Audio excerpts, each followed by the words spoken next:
மரியாதைக்குரிய பாரத பிரதமர் அவர்களை நன்றியுணர்ச்சியோடு இங்கே பதிவு செய்கிறேன்.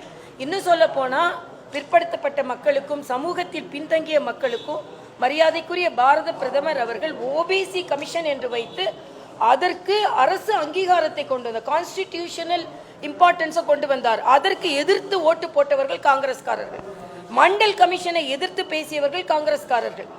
ஆனால் இன்று செல்வ பெருந்தகை போன்றவர்கள் காலதாமதமானது என்று சொல்கிறார்கள். தாமதமாக எடுத்த முடிவல்ல, பிரதமர் தாமாகவே எடுத்த முடிவு இது.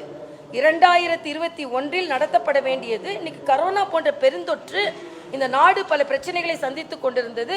அதனால் இன்னும் சொல்ல போனால் சுதந்திரம் அடைந்ததற்கு பின்பு சாதி வாரியாக மக்கள் தொகை கணக்கெடுப்பது இதுதான் முதல் முறை. இதற்கு முன்னால் காங்கிரஸ் ஆட்சி காலத்தில் சாதிவாரி கணக்கெடுப்பு மறுக்கப்பட்டது, எடுக்கப்பட்ட சாதிவாரி கணக்கெடுப்பு வெளியிடப்படவில்லை. ஆனால் இவ்வளவு குறைகளை வைத்துக்கொண்டு நாங்க சொன்னதுனால்தான் என்று திராவிட முன்னேற்ற கழகம் காங்கிரஸ் சொல்வதெல்லாம் வேடிக்கை.